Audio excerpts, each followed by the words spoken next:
A paz do Senhor Jesus, meus queridos, honras e glórias ao Cordeiro de Deus, o nosso Senhor Jesus Cristo. É Ele sim, é Ele que tira o pecado do mundo. Como vai você? Como vai sua família? Esse é o canal Embaixadores de Cristo, Estudos Bíblicos, e esse que vos fala é o seu amigo, irmão em Cristo, Edmilson. Mais uma vez estamos aqui para juntos estudarmos as Sagradas Escrituras, fazendo aquilo que o nosso Mestre ordenou. O Senhor Jesus Cristo, Ele disse: examinai as Sagradas Escrituras, porque elas dão testemunho, elas profetizaram, elas testificam a respeito de mim. E hoje nós estaremos estudando a segunda lição desse quarto trimestre das escola dominical. Vamos orar ao Senhor nosso Deus. Querido Deus, em nome de Jesus, Pai, mais uma vez nós nos curvamos diante de Ti. Pai, reconhecendo sempre que nós somos pó e cinza, reconhecendo sempre que somos totalmente dependentes de Ti. Meu Deus, eu quero Te agradecer por esse dia. Quero apresentar, meu Deus, esse estudo, esse momento, meu Deus, de meditação da Tua Palavra. Peço que nos revele a Tua Palavra como ela é. Peço que abençoe todos que estarão vendo esse vídeo, estarão ouvindo essa palavra e que possa haver transformação, convenção, Pai, pelo Teu poder e pela Tua Palavra, em nome de Jesus. Amém. Oh, glória a Deus. Pois bem, amados, como você já observou, nós já iniciamos esse novo trimestre, como de fato eu estou aqui com essa revista.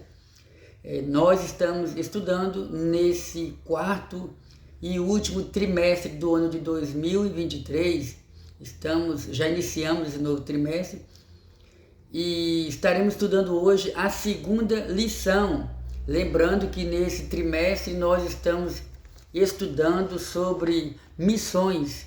O tema principal das nossas lições é até os confins da terra, pregando o Evangelho a todos os povos até a volta do Senhor Jesus. E na primeira aula nós estudamos sobre a grande comissão, o enfoque etnocêntrico. Se você ainda não acompanhou, eu convido você a assistir a nossa primeira aula, que já foi gravado, já está aí no nosso canal, o canal Embaixadores de Cristo, Estudos Bíblicos. Pois bem, e a lição de hoje, ela será ministrada nas igrejas dia 8 de outubro de 2023. E o tema, atenção para o tema da nossa lição de hoje: missões transculturais, a sua origem na natureza de Deus.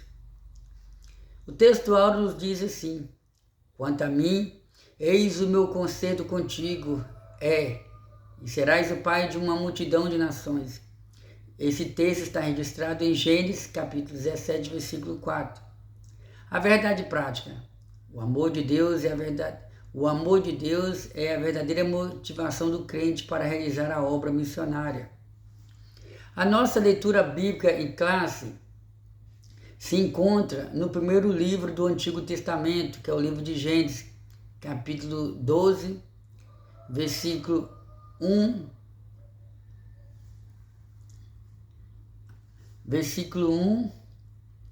até o 3, e Gênesis capítulo 17, versículo 1 ao 8.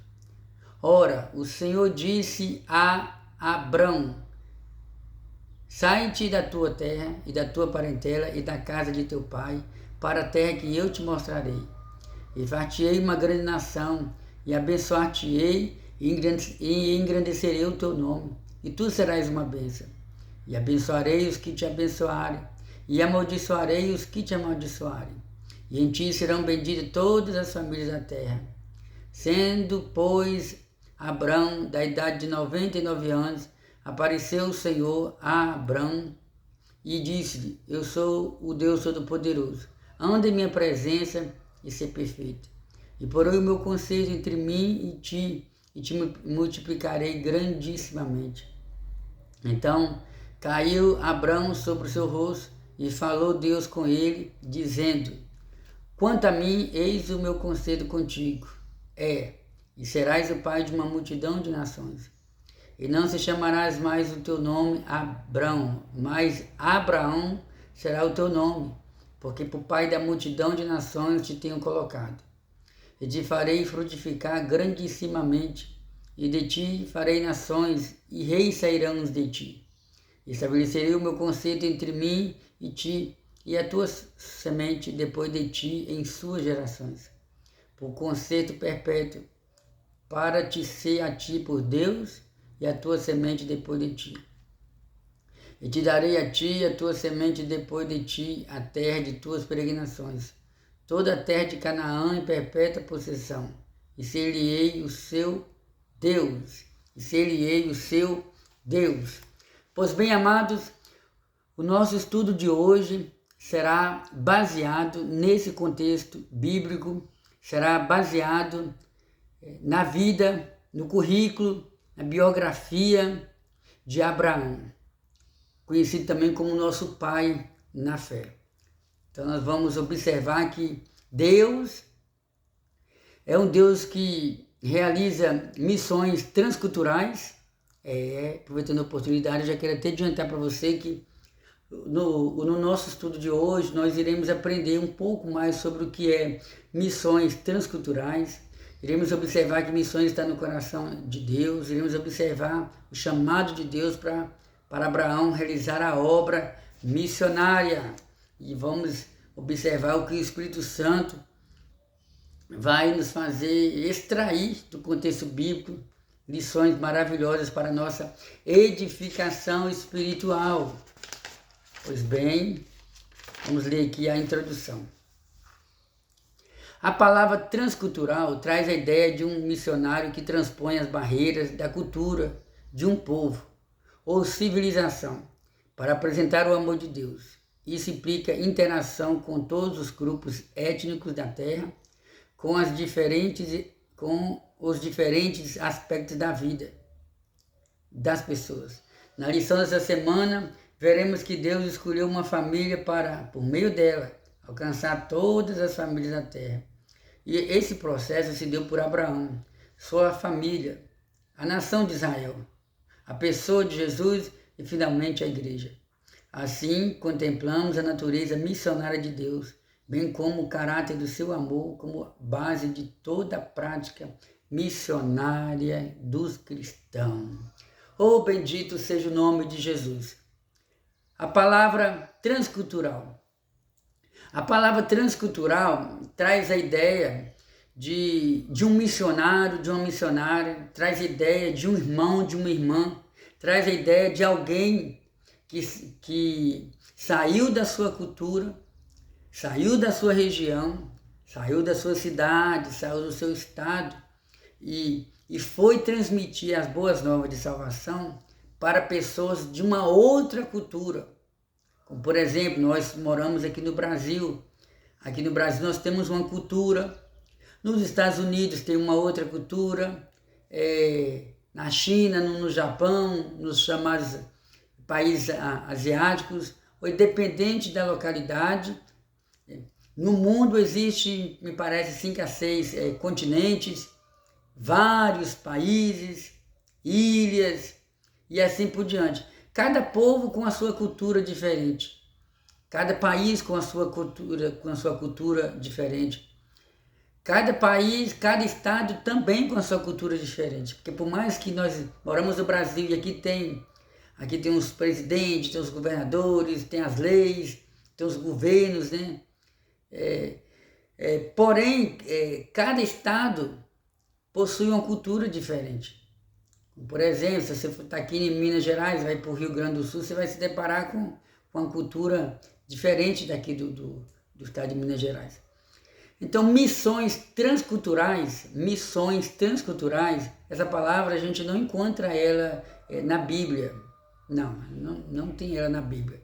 Mas essa palavra, ela é tirada dentro desse contexto em que Deus levantou homens e mulheres para atravessar fronteiras e ir de encontro a uma outra cultura, a um outro povo, para pregar a palavra do Senhor. Vou citar um exemplo aqui. Você lembra de Jonas, profeta Jonas? Deus falou para o profeta Jonas: Jonas, levanta-te, vai até Nínive e prega contra aquele povo, porque a maldade daquele povo tem chegado até a mim. E a palavra do Senhor nos diz que Jonas, a princípio, ele não queria ir. Os irmãos conhecem esse texto bíblico. Jonas, a princípio, não queria ir, mas ele foi. E o povo de Nínive, irmãos, era um povo cruel. Começando pela liderança, né? A liderança, quando ia para a guerra, matava as pessoas de forma cruel, se humilhava. Mas Deus chamou Jonas, está até aqui, ó. Jonas capítulo 1, versículo 1. E veio a palavra do Senhor a Jonas, filho de Amitai, dizendo: levanta-te, vai à grande cidade de Nínive e clama contra ela, porque a sua malícia subiu até a mim. E Jonas se levantou para fugir diante da face do Senhor para Tarsis. E descendo a Jope, achou um navio para ir para Tarsis. Então, Jonas, a princípio, é o exemplo de alguém, de um missionário, que saiu da sua terra e foi atravessar as fronteiras, e Deus mandou Jonas para Nínive, fazer a obra missionária para um povo de uma cultura diferente. Porém, infelizmente, Jonas preferiu, na mentalidade dele, fugir da presença de Deus, porque Jonas não achava que aquele povo era merecedor de uma nova oportunidade ou de perdão, porque ele era um povo muito cruel. Jonas queria que aquele povo fosse, de alguma forma, castigado pelo Senhor, porque Jonas conhecia a fama daquele povo, e ao mesmo tempo Jonas tinha medo de pregar para aquele povo. Eram dois motivos que impediu Jonas de querer ir: a questão do medo e a questão também de Jonas achar que aquele povo merecia um castigo da parte de Deus. E aí Jonas, aqui eu abro um leque para dizer que um missionário, ele precisa ser obediente ao Senhor. Ele precisa ser obediente ao Senhor. E aí, em vez dele ir para Nínive, a Nínive, na ocasião, era a capital da Síria. Nínive, nessa ocasião, era o maior império da época. Nínive era, como é que eu posso dizer, era um povo muito idólatra, né? Nínive, aí Jonas pegou o navio, foi para Tarsis, como a palavra de Deus está falando aqui, né?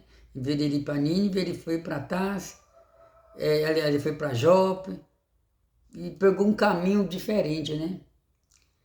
E aí a Jonas, eu costumo dizer que Jonas, ele era o pregador, o missionário de apenas uma mensagem. O profeta Jonas, ele tinha só uma mensagem. Ele tinha só um sermão. E foi um sermão que causou tanto impacto na população ali de Nínive que aquele povo se rendeu a Cristo. Jonas entrou em Nínive dizendo: dentro de 40 dias, assim diz o Senhor, dentro de 40 dias o Senhor vai destruir vocês, o Senhor vai destruir a cidade, arrependa-se dos seus pecados, porque dentro de 40 dias o Senhor vai agir contra vocês. E aquele povo então temeu, estremeceu. Diz a Bíblia que o rei jejuou e ordenou que todos, até mesmo os animais, jejuassem como forma de pedir clemência, perdão ao Senhor. Então, a palavra transcultural traz essa ideia de um missionário que transpõe as barreiras da cultura de um povo. Ou seja, o missionário, quando ele vai fazer a obra de Deus em terras estranhas, ele tem que fazer uma análise, ele precisa descobrir onde que fica esse povo, qual é a cultura desse povo, o que esse povo gosta de... O missionário ou a missionária, antes de fazer missões, vamos supor, aos índios. Tem um outro exemplo aqui, que me fugiu a memória aqui. Então, o missionário, antes de fazer missões em outras terras, para outros povos, ele precisa primeiramente procurar descobrir informações, como por exemplo, quem é o povo dessa região? O que eles gostam de comer? O que eles gostam de beber? Como é que são as vestimentas deles? Como é que eles se vestem? Eles adoram que tipo de deuses? Eles conhecem alguma informação sobre Cristo? Como é a forma de adoração deles? Aí o missionário vai fazer uma pesquisa, o missionário vai se esforçar para preparar primeiro. Se o missionário tiver condição de conhecer um pouco sobre linguística, sobre a língua deles, isso é muito importante. Sobre o uso e o costume daquele povo, isso aí também é necessário. E aí quando o missionário chegar lá, o missionário já vai chegar com uma base intelectual, já vai chegar já com um conhecimento básico sobre aquele novo povo que ele vai estar evangelizando. E lembrando que por mais que ele tenha um conhecimento, por mais que o missionário e a missionária tenha um conhecimento sobre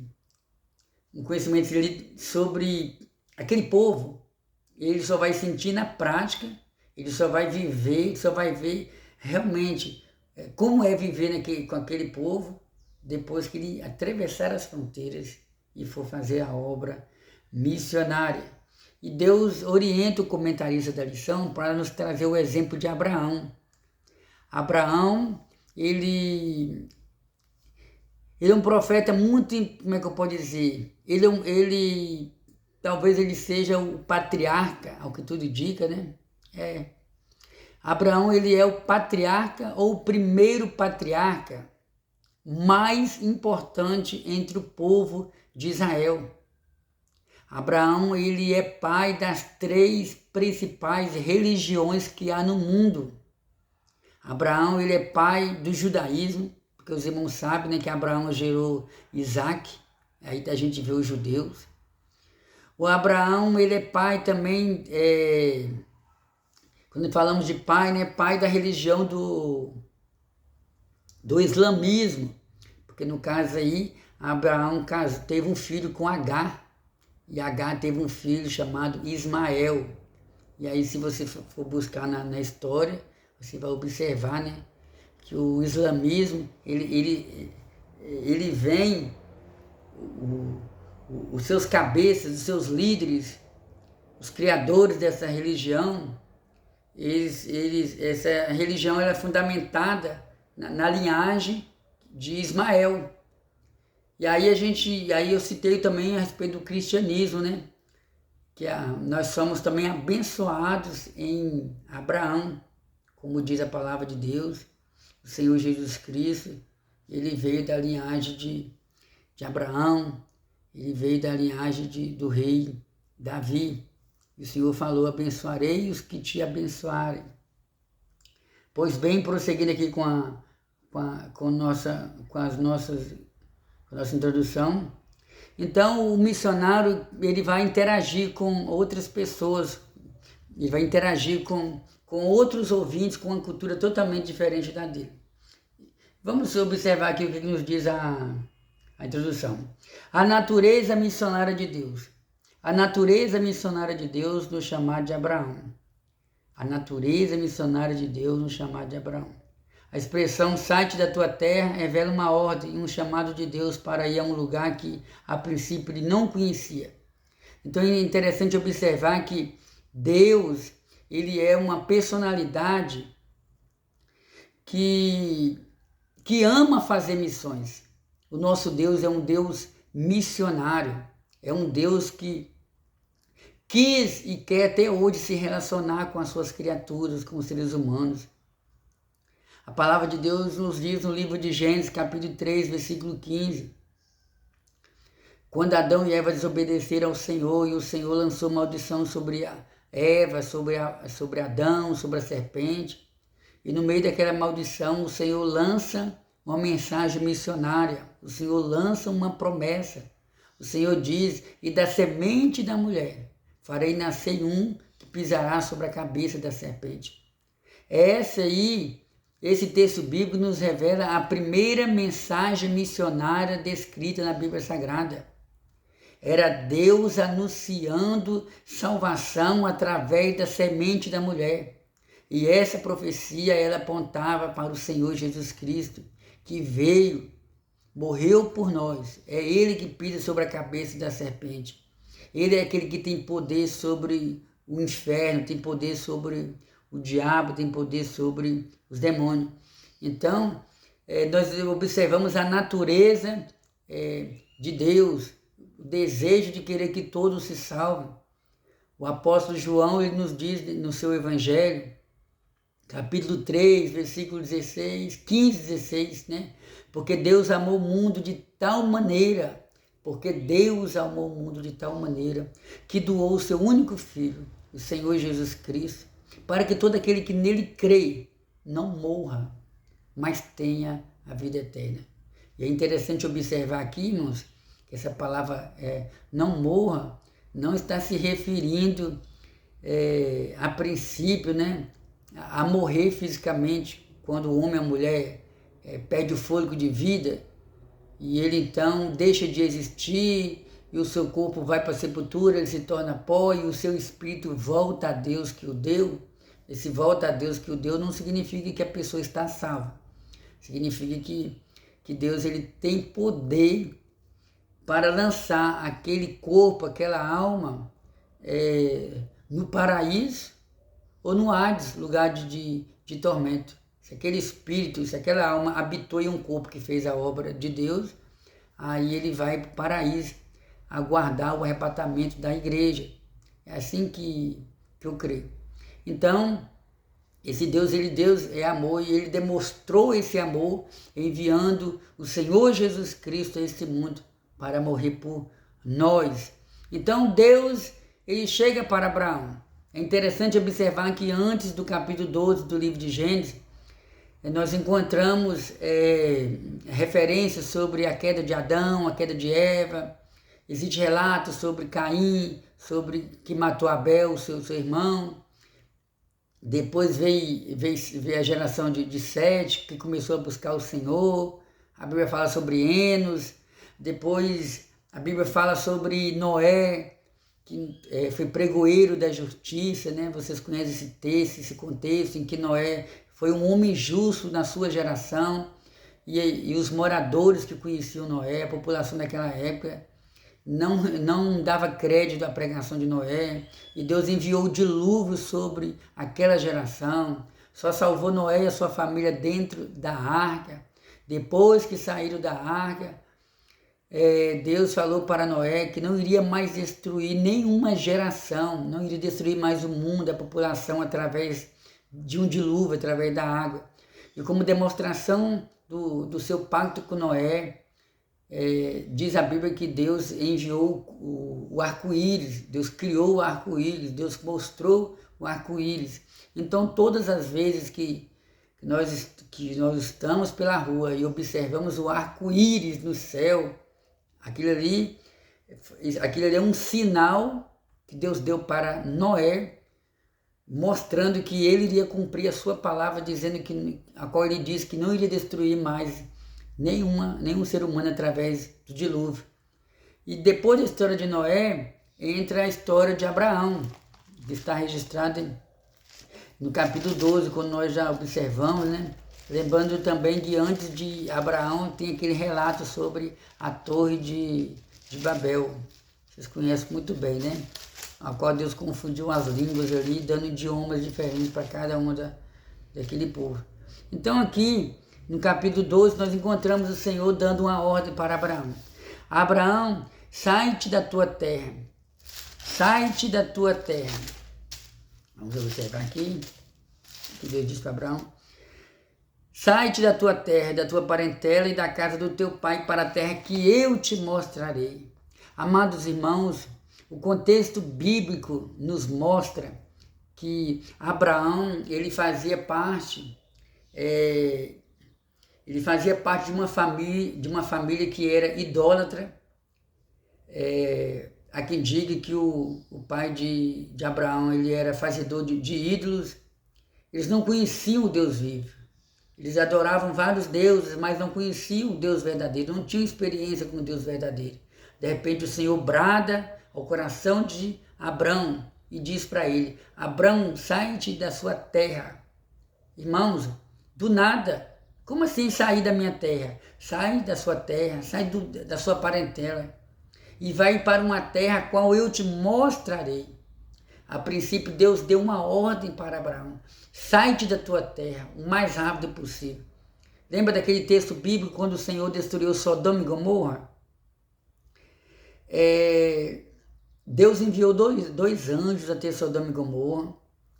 E diz a Bíblia que os anjos tiraram Ló e a sua família às pressas ali da cidade. E os anjos falaram para Ló e para a sua família: sai-te depressa daqui, sai-te depressa daqui, porque o Senhor vai destruir Sodoma e Gomorra, porque os pecados desse povo têm fedido as narinas do Senhor. E diz a palavra do Senhor que Ló saiu às pressas, porém os seus genros zombaram e não quiseram acompanhar Ló. A mulher de Ló olhou para trás, não era para olhar para trás. O anjo falou: vocês sigam adiante, não olhem para trás de jeito nenhum. E ao olhar para trás, ela se tornou numa estátua de sal. Então nós temos várias observações aqui. Primeiro, sai-te depressa.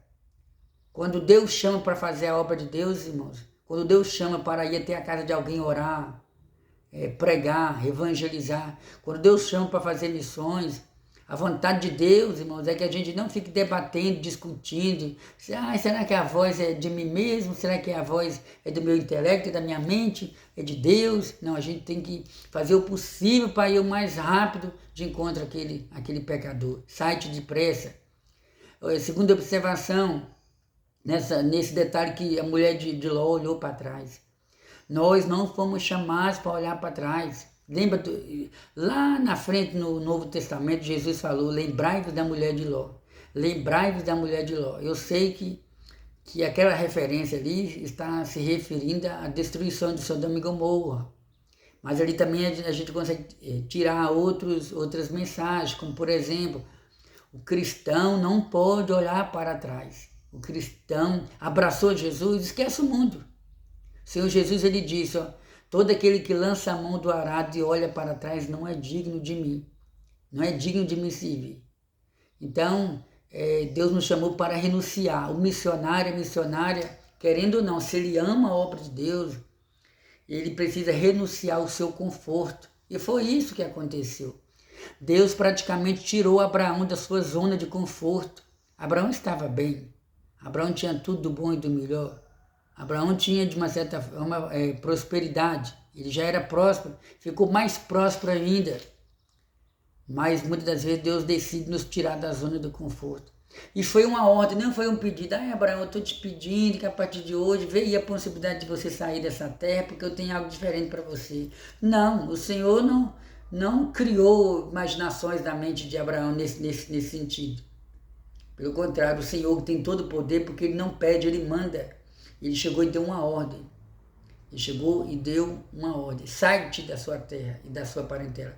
Quando falamos de ordem, irmãos, nós lembramos também do exemplo de Cristo. Lembra quando está escrito nos evangelhos? Mateus, Marcos, Lucas, o Senhor Jesus, ele disse, antes de ser assunto ao céu, antes de subir para o céu, Jesus disse: ide por todo mundo e pregai o meu evangelho. Pregai o meu evangelho a toda criatura. Quem crê e for batizado será salvo. Mas quem não crê já está condenado. Quem crê e for batizado será salvo. Mas quem não crê já está condenado. Em outro texto bíblico, parece que é em Marcos, diz, ide e fazer discípulo. Cristo falando, ide e fazer discípulo. Então existe a pregação e existe também o fazer discípulo. Existe também aquele momento de você estar ministrando um estudo bíblico ou participando de um estudo bíblico na igreja onde você congrega. E o estudo bíblico é diferente da pregação. O estudo bíblico é a oportunidade de você estar procurando as referências bíblicas para estar conhecendo melhor a palavra do Senhor.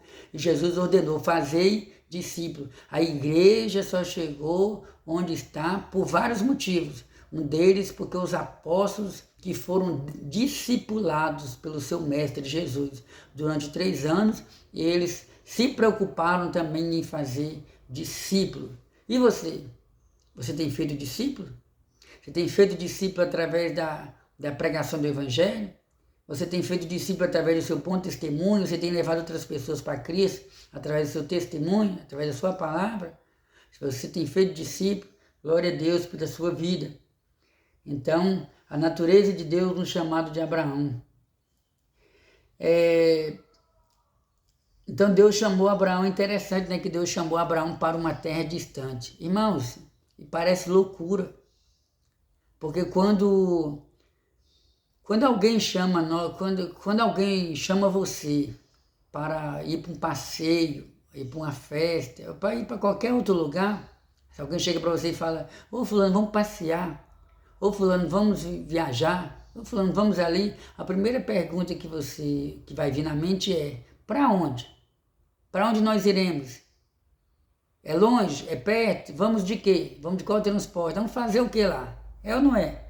Mas aqui a gente observa que Deus não entregou uma planta, um projeto completo para Abraão. O Senhor apenas disse: sai-te da tua terra e vai para uma terra que eu te mostrarei. Irmãos, parece loucura a ordem de Deus, e parece mais loucura ainda a obediência de Abraão como um missionário. Aleluia! Mas muitas das vezes Deus ele nos ordena realizar obras para Ele que na ótica humana é impossível. Na ótica humana é uma coisa assim fora de lógica. E Deus ele não trabalha baseado na ótica humana. Eu vou nem entrar em detalhes sobre alguns contextos bíblicos que nos dá base para falar sobre isso aí. Tem um exemplo lá na 1 Coríntios, capítulo 1, Paulo fala que os judeus pedem sinais, os gregos pedem sabedoria, mas nós pregamos a Cristo, que é poder de Deus para a salvação de todo aquele que crê. Nesse mesmo contexto, Paulo fala que Deus vai salvar os crentes pela loucura da salvação. Então aquilo que dentro da ótica humana parece loucura, porque muitos consideram o cristão um louco, muitos consideram o crente um atrasado, muitos consideram o crente alguém que está vivendo ainda lá no passado, porque na mentalidade deles, né, o mundo evoluiu e a igreja tem que evoluir também, tem que abraçar o sistema desse mundo.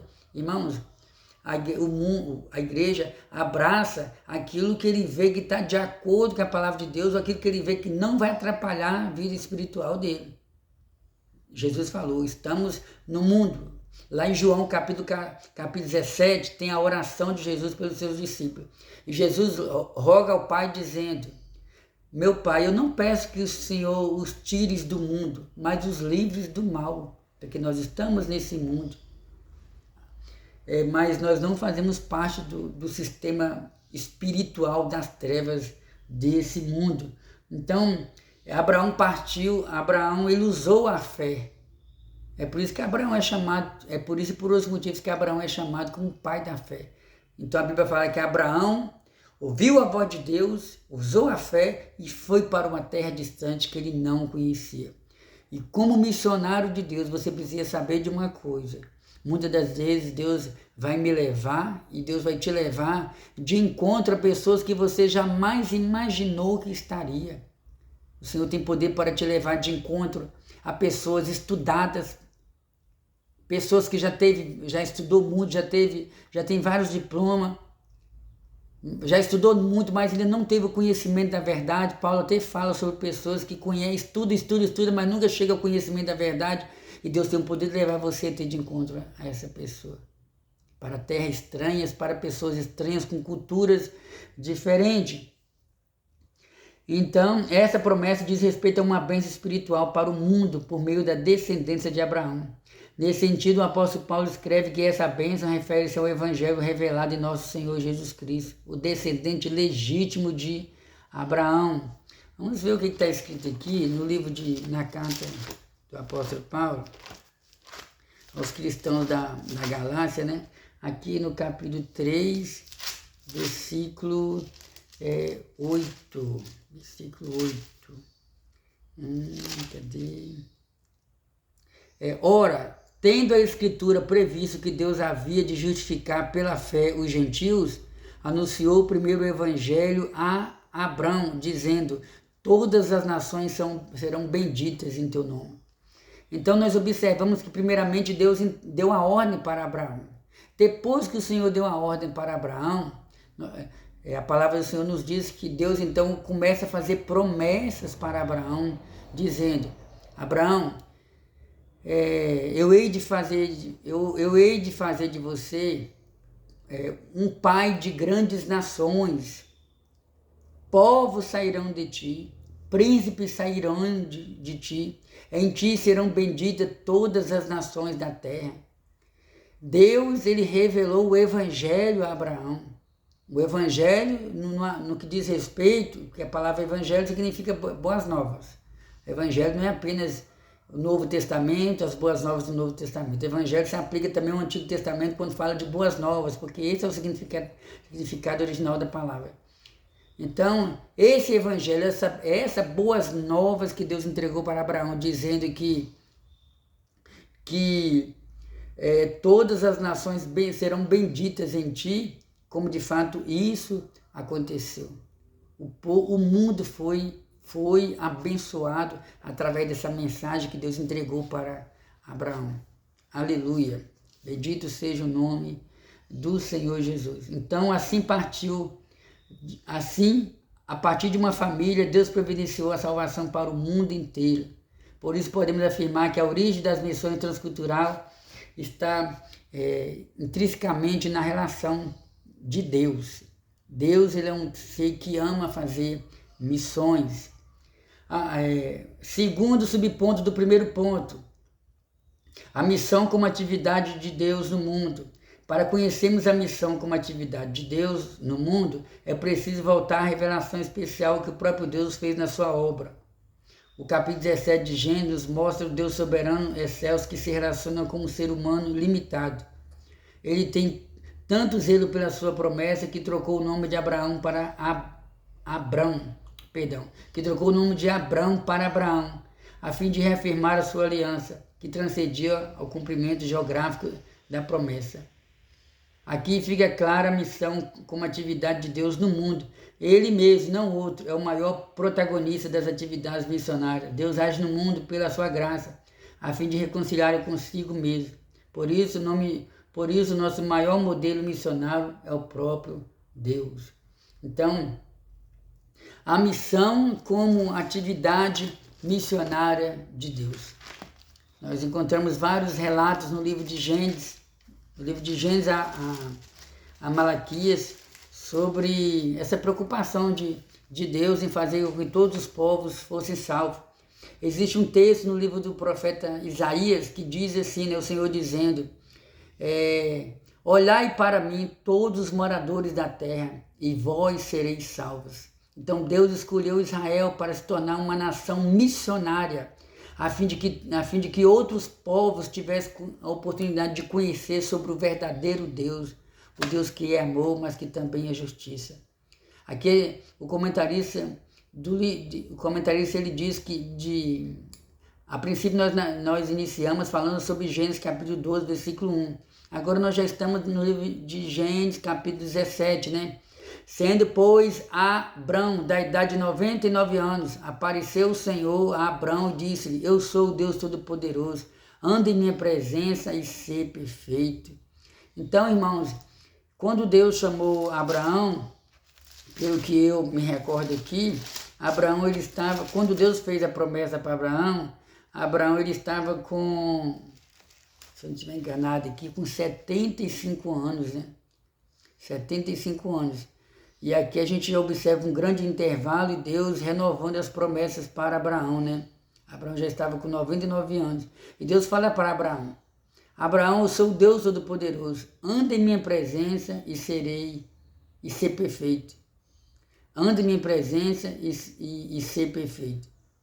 Então aqui era Deus renovando a sua aliança com Abraão. Era Deus renovando o seu concerto com Abraão, porque Deus chamou Abraão para fazer missões transculturais. Abraão estava indo para uma terra que ele não conhecia e de encontro a um povo que ele não conhecia, mas ele foi em obediência. Aqui nós entendemos que o missionário ele deve ser obediente. Nesse contexto, lembra que o nome de Abraão era Abrão, porém nessa oportunidade que a gente vê Deus Deus mudando o nome de Abraão, acrescentando, né, de Abrão para Abraão, ou seja, era Deus dizendo que eu vou fazer de você, somente através de você, a princípio através dele, juntamente com Sara, sua esposa, e hei de fazer de você pai de multidões, pai de muitas nações, aleluia, glória a Deus. Então o missionário ele tem que ser obediente à palavra do Senhor. Abraão ele foi obediente ao Senhor. Moisés ele foi obediente ao Senhor quando Deus disse, eu escolhi você, Abraão. Moisés disse, mas eu não sei nem conversar direito, Senhor, mas é você mesmo que eu escolhi. E Deus levantou a Moisés para tirar o povo de Israel do Egito. A Bíblia fala que Deus escolheu o profeta Elias, Deus escolheu o profeta Eliseu que estava trabalhando, arando terra, né? Ali na roça. Deus escolheu o profeta Eliseu, e Eliseu em obediência ele foi. E existem vários textos bíblicos, né? Nós entramos no Novo Testamento, em Atos dos Apóstolos. Os apóstolos foram obedientes à ordem do Senhor. O livro de Atos dos Apóstolos, ele cobre um período de aproximadamente 30 anos. E nesse prazo de cerca de 30 anos, a igreja primitiva conseguiu evangelizar o que nós costumamos dizer, né? Todo o mundo da sua época, todo mundo do seu tempo. Ou seja, durante aquele período não existiam os recursos que nós temos hoje.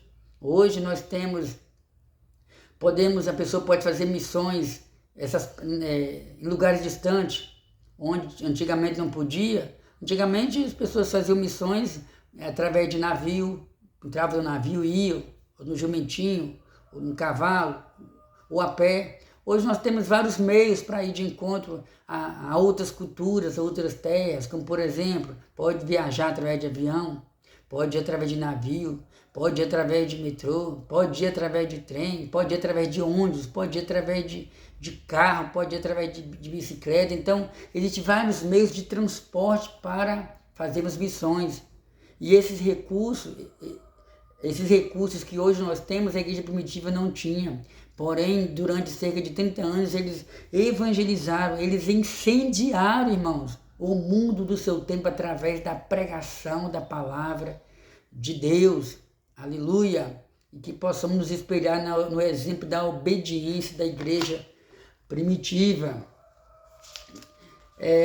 O nosso modelo missionário, o modelo missionário básico de que dispomos para a igreja na atualidade não se fundamenta em figuras ilustres da história da igreja, nem em projetos atuais de pessoas com efeitos notáveis. Certamente que os modelos de hoje e os do passado merecem nossa atenção, a fim de ampliar nossa visão missionária, principalmente na aplicação das missões transculturais. Contudo, nosso principal modelo de missões revela-se no próprio Deus, cuja natureza missionária nos é demonstrada no Antigo Testamento. Bendito seja o nome do Senhor Jesus para todos sempre. Olha que bênção, irmão. Olha que bênção. Você missionário, você missionária, você irmão em Cristo. O comentarista está nos dizendo que o nosso maior exemplo de missões é o próprio Deus. Por mais que você e eu possa ter conhecimento sobre homens e mulheres que estão sendo usados por Deus na obra missionária, por mais que você possa ter conhecimento sobre personagens extras bíblicos do passado que realizaram grandes obras missionárias, né? Em continentes diferentes, em países diferentes, como por exemplo, nós temos o exemplo do Martinho Lutero, que aproximadamente no ano de 1500, né, ele escreveu, né, ele protestou sobre a maneira como a Igreja Católica anunciava a salvação, e aí a partir dele entra em cena a reforma, chamada de a reforma protestante. Mas essa reforma já estava acontecendo em várias partes do mundo, porém Martinho Lutero pode ter sido a principal pessoa, a pessoa mais conhecida dentro desse contexto aí, né? Por mais que Martinho Lutero nos deixou vários exemplos, né? Entre outros vultos da história. Vou dar um exemplo aqui. Eu tenho esse livro aqui, chamado de o livro dos mártires cristãos. Nesse livro aqui, publicado pela CPAD, nós observamos o testemunho, irmãos.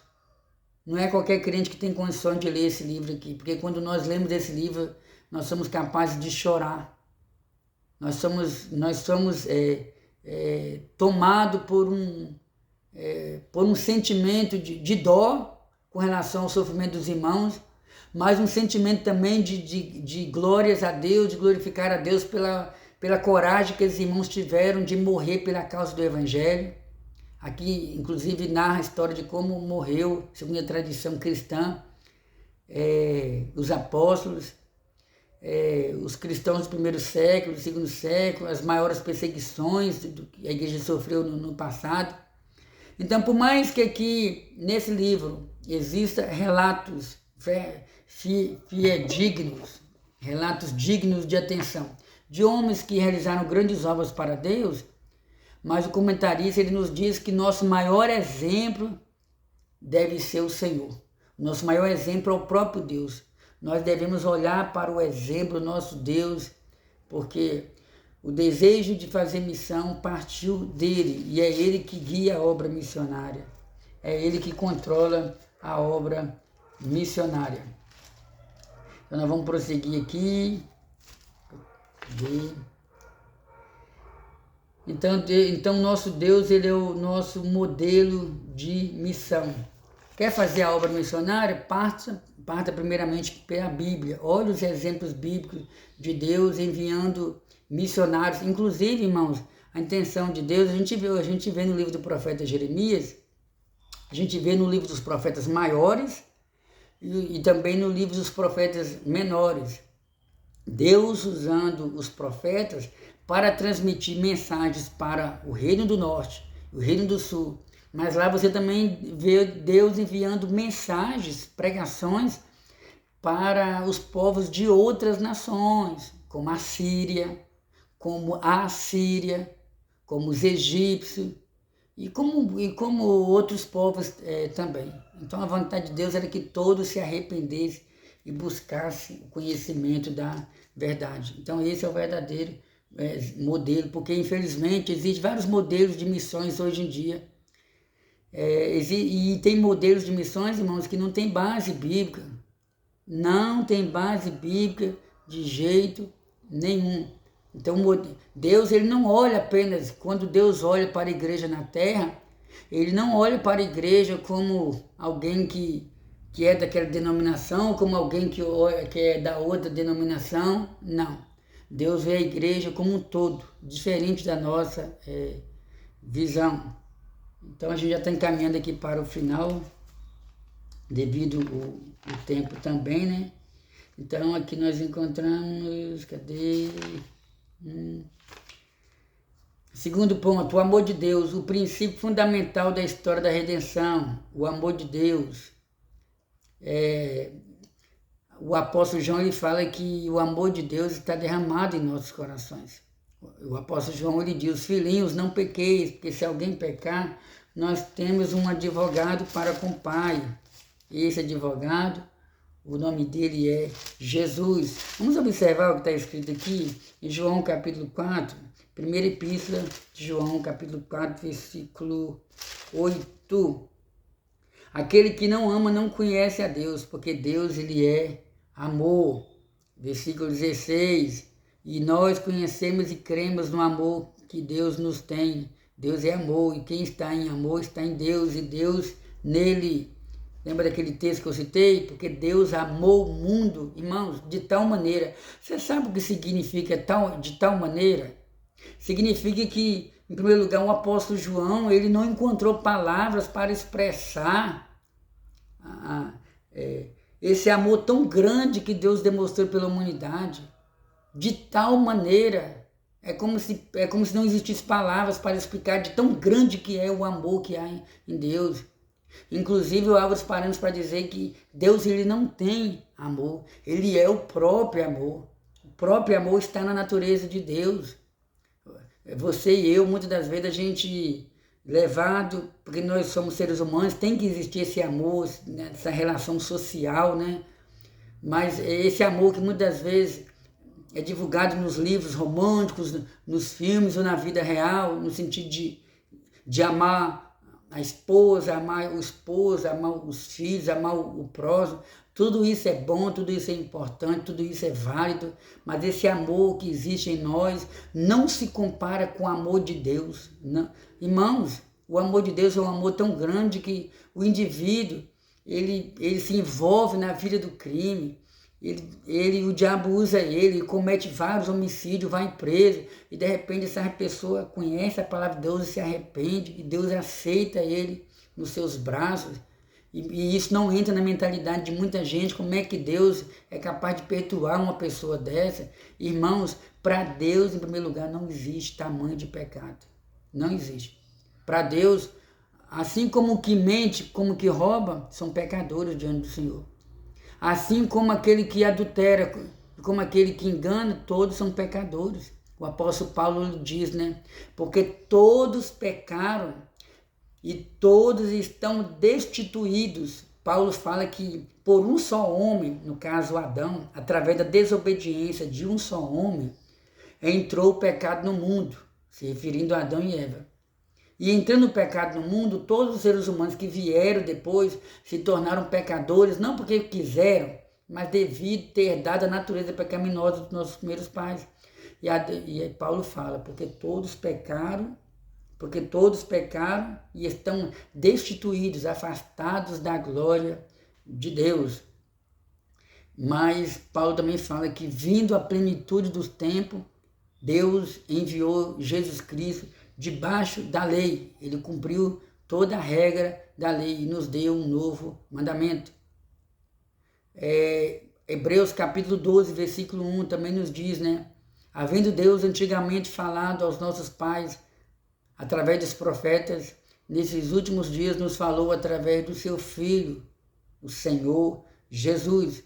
Então o Senhor Jesus, ele demonstrou esse amor para conosco, aceitando morrer na cruz do Calvário. A redenção no Antigo Testamento. Redenção significa livrar o escravo de sua escravidão com base no pagamento de um preço por um redentor. Então esse missionário chamado Jeová, esse missionário chamado Elohim, esse missionário chamado Senhor dos Exércitos, que é o nosso Deus, o próprio desejo missionário está no seu coração. Esse desejo de querer se revelar à humanidade. Quando falamos de redenção, lembramos que nós fomos libertos pelo Senhor Jesus. Redenção. No Antigo Testamento, quando uma pessoa ela era escrava e vinha uma outra pessoa e pagava, e esse escravo para ser liberto, alguém teria que pagar um preço por aquele escravo. Então nós entendemos aqui, olha só, redenção significa livrar o escravo de sua escravidão com base no pagamento de um preço por um redentor. Lembra do exemplo de José, filho de Jacó, que foi vendido pelos seus próprios irmãos, foi vendido como escravo. Quando chegou no Egito, Potifar o comprou, o libertou para ser, de uma certa forma, escravo dele ainda, mas escravo ainda com algumas regalias. Esse é o conceito básico para a visão bíblica de salvação. No Antigo Testamento, a redenção está associada à vida familiar, social e nacional de Israel, nos seguintes aspectos: resgate para a libertação de um escravo, a recuperação de um campo, resgate de um macho primogênito. Então, todo esse contexto, todos esses exemplos bíblicos aqui se encaixam dentro do contexto de redenção. Vou dar um exemplo aqui, a viúva que... tem um exemplo da viúva lá, né? O exemplo da de Eliseu e a viúva. O esposo daquela viúva faleceu. Aí só ficou ela e os seus 2 filhos. E o esposo faleceu e ficou uma dívida. E os credores queriam receber esse dinheiro. E a mulher estava preocupada que se não tivesse esse dinheiro, ela e os filhos iriam se tornar escravos na mão deles. Então Deus multiplica o azeite, a mulher vende o azeite, consegue o dinheiro e paga aquela dívida. Então aquela mulher, ela é ela é liberta daquela situação. Do contrário, ela ia se tornar até uma escrava. Então, o resgatado por alguém. Então. Além disso, a Bíblia mostra também que Deus agindo de forma redentora em favor do homem. Quando Jacó invoca o anjo, o anjo me livrou de todo mal. Quando Deus declara a intenção de livrar Israel da servidão do Egito, dizendo, vos resgatarei com o braço estendido. Então, resumindo, Deus, em seu ato de amor, ele quebrou as nossas algemas. Essa palavra redenção se cumpriu em nós, o Senhor nos libertou das mãos do diabo. Nós éramos escravos do pecado, mas Deus nos libertou e quebrou as nossas algemas. Bendito seja o nome de Jesus para sempre. Redenção no Novo Testamento. Cadê aqui? Redenção no Novo Testamento.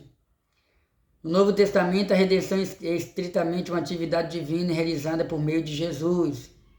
Então, já falei aqui, então Deus nos libertou.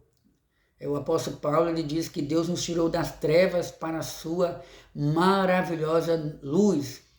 A palavra do Senhor nos diz que nós, que em outrora não éramos nem povos, nós não éramos considerados nem como povos, mas Deus nos fez povo seu. Tanto Paulo quanto Pedro, ele nos diz que nós somos a geração eleita, o povo santo, o sacerdócio real. O Senhor nos tirou das trevas para a sua maravilhosa luz, para que venhamos anunciar as virtudes, o poder daquele que é o Deus Todo-Poderoso. Então o Senhor tem feito de nós novas criaturas e que possamos demonstrar esse amor pelo nosso próximo. Ei, não seja um missionário egoísta. Não seja um cristão egoísta. Irmão de Deus, você está querendo dizer que eu sou um cristão que penso só em mim e em mais ninguém? Sim, mas calma aí, vamos analisar o contexto da palavra aqui. O cristão egoísta, dentro do conceito aqui, dentro do contexto do estudo, falando sobre salvação, é aquele crente, aquele cristão que não se preocupa em fazer a obra missionária. Ele não vai perder a salvação por isso, porém isso entristece o coração do Senhor. Tem muitos irmãos em Cristo que não se preocupam em sair para evangelizar, não fazem um evangelismo sozinho, não fazem um evangelismo em equipe. Tem muitos cristãos que não participam de células, não participam de cultos no lares, não participam de um evangelismo, não participam de caravanas, vivem assim, afastados, entre aspas, do rebanho, no sentido de não querer se envolver com a obra missionária. Cuidado, cuidado, cuidado. Não seja um cristão egoísta. Não se preocupe apenas com a sua salvação. Tem crentes que agem como se estivesse pensando, não, eu já sou salvo, para mim é o mais importante que eu já sou salvo, eu posso ficar tranquilo aqui, que as pessoas se preocupem elas mesmas, procurar conhecer a Deus. Se você tem agido dessa maneira, eu convido você a refletir sobre esse conceito de vida. Porque a obra de Deus ela é feita através de você e através de mim. A palavra do Senhor nos diz que os anjos eles têm desejos de vir aqui na terra fazer a obra missionária, mas essa obra foi dada a mim e a você.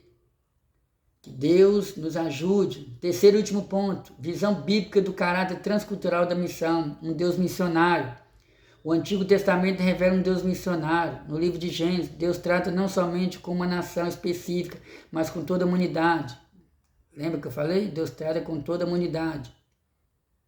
Aí tem um exemplo aqui da queda do homem. Lembra da promessa que eu falei? Da semente da mulher, Deus iria enviar um que iria pisar sobre a cabeça da serpente. Aí tem um exemplo de dilúvio, a eleição de um povo para abençoar todos os demais. Então, nós moradores da terra, nós fomos abençoados, irmãos, através desse povo chamado Israel. Aleluia. Segundo subponto do terceiro ponto, a escolha de Israel e sua missão. Por meio de Abraão e sua fé, Deus escolheu Israel para ser um povo especial ao longo da história, para que participasse do modo especial do seu plano de redimir toda a humanidade. E vamos dar prosseguimento aqui, mas a gente sabe que infelizmente Israel falhou na sua missão. Israel falhou na sua missão. E a Bíblia está repleta de exemplos, né? Quantas vezes Deus precisou chamar Israel a atenção através dos profetas, porque Israel várias vezes quebrava o pacto com o Senhor, nosso Deus. Até que chega o momento de Deus cumprir a sua promessa enviando o Senhor Jesus. Deus levanta a igreja. O plano de Deus com Israel continua, porém está estacionado. E Deus então cria um novo povo, a igreja. E nós somos abençoados em Abraão. E hoje, para obter a salvação, se o judeu quiser ter salvação em Cristo, ele precisa reconhecer que Jesus é o Messias. Mas se a igreja, se Jesus vier hoje levar a sua igreja, durante a grande tribulação, Israel ainda vai ter a oportunidade de se voltar para o Senhor. Leia o livro de Apocalipse, que você vai ter uma base sobre isso aí. A angústia de Jacó.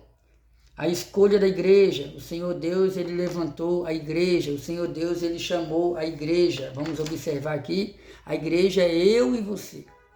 Ontem, pela graça de Deus, eu tive a oportunidade de estar trazendo uma palavra aqui na igreja, no templo local, falando sobre a igreja. Algumas características da igreja verdadeira. Então, a igreja, o que é a igreja? A igreja é um povo diferente. A palavra igreja significa eclésia, tirados de fora, tirados de dentro para fora. Então, Deus, ele nos tirou das trevas para a sua maravilhosa luz. Então, a igreja, ela é a noiva do Cordeiro, sem mancha, sem ruga, sem pecado, sem maldade. A igreja, ela é um organismo vivo e Cristo ele é a nossa cabeça. A igreja, ela é templo do Espírito Santo. Você pode dar glória a Deus? Como você tem usado o seu corpo? Não devemos usar o nosso corpo para a prostituição, para o adultério, para o pecado, para aquilo que desagrada ao Senhor. Você é templo do Espírito Santo de Deus, não habita em templos sujos. Deus conta com a igreja. Então, nós temos um exemplo aqui, né? A escolha da igreja. O Senhor Deus sempre desejou que os gentios fossem levados à luz. Então, gentio é todo aquele que não é judeu. Então, o desejo de Deus não era alcançar apenas os judeus, era também alcançar os gentios. A salvação por meio de Cristo é o cumprimento divino da promessa dada a Abraão de abençoar todas as famílias da terra. Embora Israel tenha fracassado em seu ministério intercultural, Deus transferiu esse ministério missionário aos filhos do Novo Testamento. A igreja de Deus, essa igreja herdou uma incumbência divina, sendo chamada a participar com Deus na evangelização do mundo. Por isso fomos chamados para ser sal da terra e luz do mundo. Oh, glória a Deus! Amados irmãos, então, nós como igreja, nós fomos chamados para evangelizar o mundo. Não esqueça disso. Eu citei aqui que o maior exemplo missionário é o próprio Deus. O maior exemplo de um ato de missão foi a atitude de Cristo em ter morrido por nós. Está lá em João capítulo 3, versículo 15. Agora, se você quiser ter um manual, se você quiser ter uma espécie de planta missionária, de como fazer missões, eu convido você a ler o livro de Atos dos Apóstolos. Porque em Atos dos Apóstolos nós encontramos o início da igreja primitiva, os primeiros cristãos. Como foi difícil o início da igreja primitiva, porém como eles realizaram a obra missionária. Veio a perseguição sobre eles depois da morte de Estevão. Eles se espalharam, porém a Bíblia fala que os apóstolos permaneceram em Jerusalém. Os outros discípulos se espalharam, mas onde eles chegavam, eles pregavam o evangelho. Assim como Deus tirou Abraão da sua terra, da sua parentela, da sua zona de conforto e foi para um outro lugar. Se for preciso, meu irmão, muitas das vezes Deus ele nos tira da zona de conforto, Ele cria situações para a gente ir de encontro ao pecador e anunciar o evangelho. E hoje, até hoje, Ele cria sim. Ele cria situações. Às vezes você, quando está sentado, às vezes estamos dentro do ônibus, ao lado de alguém, é uma situação que às vezes Deus cria, numa fila de banco, coisas desse tipo, né, no dia a dia. Quero orar por você. Amado Deus, graças te dou, ó Pai, por essa oportunidade de pregar a Tua palavra, por essa oportunidade de ensinar a Tua palavra. Pai querido, nós somos sabedores, meu Deus, que nós somos apenas instrumento em tuas mãos. Somos pó e cinza, assim como o Senhor usou os profetas do Antigo Testamento, que eram pecadores, Pai.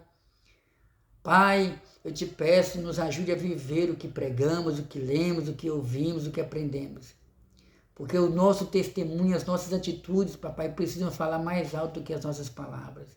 Mas, por outro lado, precisamos sim ter conhecimento da palavra. Peço que abençoe todos que estarão ouvindo essa palavra.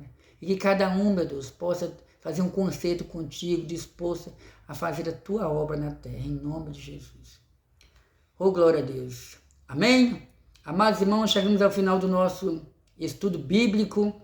Como sempre, convido você a se inscrever. Se inscreva no nosso canal, assine o sininho, ou seja, se inscreva no nosso canal, dê o seu joinha, compartilhe essa palavra com seus amigos, vizinhos, faça o seu comentário, ajude o canal a crescer e automaticamente você vai estar pregando a palavra de Deus. Amém? Até o nosso próximo encontro, que o Senhor Deus continue te abençoando.